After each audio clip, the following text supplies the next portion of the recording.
सूरज की वो पहली किरण, पक्षियों का एक सुर में गाना, ये पंछी अपनी पहली उड़ान के साथ सूरज की उन किरणों को भी आकर्षक बना देता है। वहीं भारत का ये झंडा उन्हीं पक्षियों की तरह खुले आकाश में लहराता नजर आ रहा है। इन्हीं पक्षियों के समान होते हैं ये बच्चे। अपनी नन्ही नन्ही आंखों से जब ये बच्चे संसार देखते हैं तो इन सब के चेहरे खुशी से झूम उठते हैं। लेकिन ये खुशी क्या सचमुच की है? 1947 तक अंग्रेजी हुकूमत से लड़कर देश प्रेमियों ने अपनी जान की बाजी लगाकर बड़ी मशक्कत के बाद देश को आजादी दिलाई, और इसी आजादी की वजह से सभी देशवासी अपने आप में बड़ा गर्व महसूस करते हैं। चल पड़े हैं तो मंजिल को पा जाएंगे, जान प्यारी नहीं है वतन से। हमारे देश के नेता यहाँ तक दावा करते हैं कि हर व्यक्ति पेट भर खाना खाएगा, कोई भी बच्चा शिक्षा से वंचित नहीं होगा। लेकिन तब तक शायद इन बच्चों के चेहरे की रोशनी उनकी आंखों तक नहीं पहुंच पाती, जो आज ये दाने दाने को मोहताज हैं। जहां बचपन में इनके हाथों में स्कूल की किताबें होनी चाहिए थी, वहीं इनके हाथों में भगवान की तस्वीर है, जिसका सहारा लेकर इन बच्चों को चंद पैसे मिल जाते हैं, जिससे ये अपनी पेट की भूख मिटा पाते हैं। खिलौनों की जगह हाथ में कटोरा है। ये मासूम बच्चे इन्हीं के साथ खेलते हैं, इन्हीं के साथ नहाते हैं और जरूरत पड़ने पर इसी कटोरे में खाना भी खा लेते हैं। अभी इन बच्चों ने सूद भी नहीं संभाली कि इनके हाथों में कटोरे थमा दिए जाते हैं। मंदिर, तीर्थ स्थल और पीर पैगंबरों पर जहां भी आने जाने वाले लोग इन्हें पैसे या प्रसाद दे जाते हैं, बस इन्हीं से इनका गुजारा चलता है। तपती धूप में ये बच्चे नंगे पांव निकल पड़ते हैं। माँ बाप का साया हर बच्चे पर होता है, लेकिन बच्चों के माँ बाप का कोई ठिकाना नहीं।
आप भीख क्यों मांगते हो? हमारे भीख कैसे मांगते हैं? हमारे लोग गरीबी हालत है, हमारे पास कुछ है नहीं।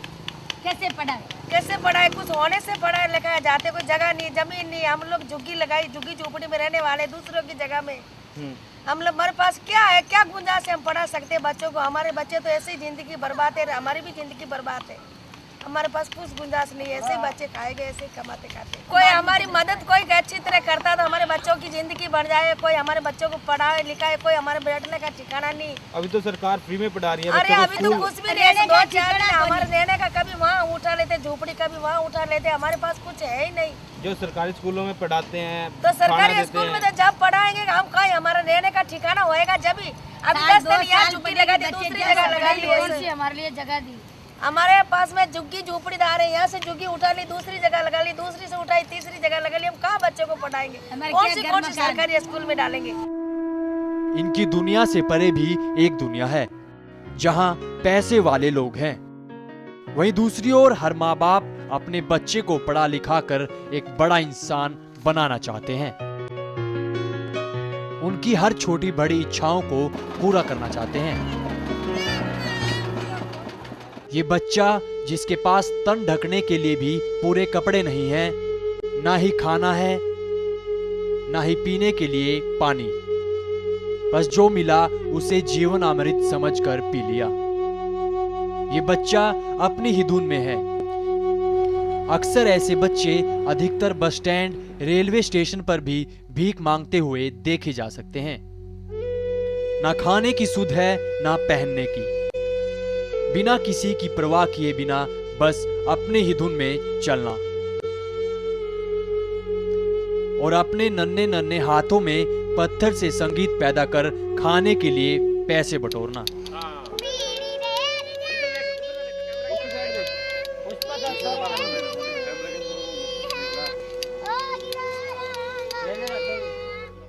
कोई इन पर दया कर 1-2 रुपए दे देता है तो कोई अनदेखी भी कर देता है।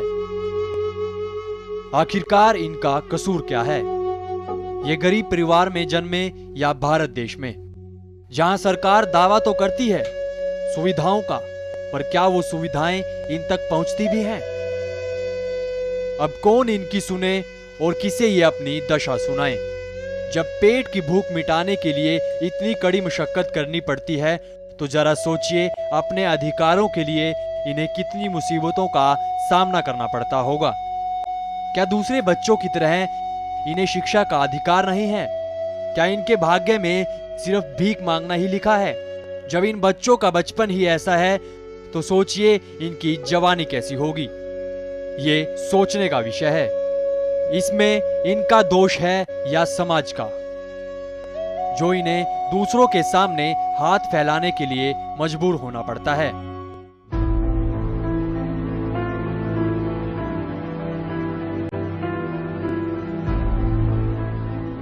एक देश का भविष्य आज की युवा पीढ़ी पर टिका है।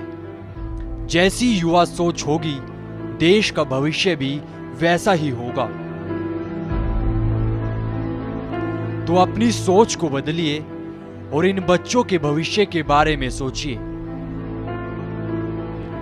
जून 2014 की जनगणना के दौरान indiaonlinePage.com के अनुसार भारत की कुल जनसंख्या 127 करोड़ से ज्यादा है, जिनमें से 30% लोग गरीबी रेखा से नीचे गुजर बसर करने पर मजबूर हैं।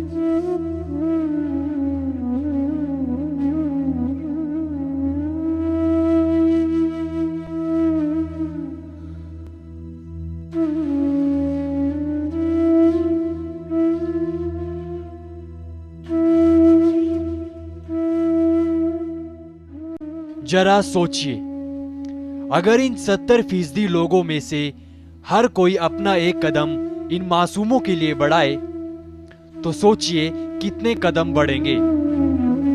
इनका भविष्य सुधर सकता है, देश का भविष्य सुधर सकता है। इन्हें हमारी मदद की जरूरत है, इन्हें हम सब की जरूरत है।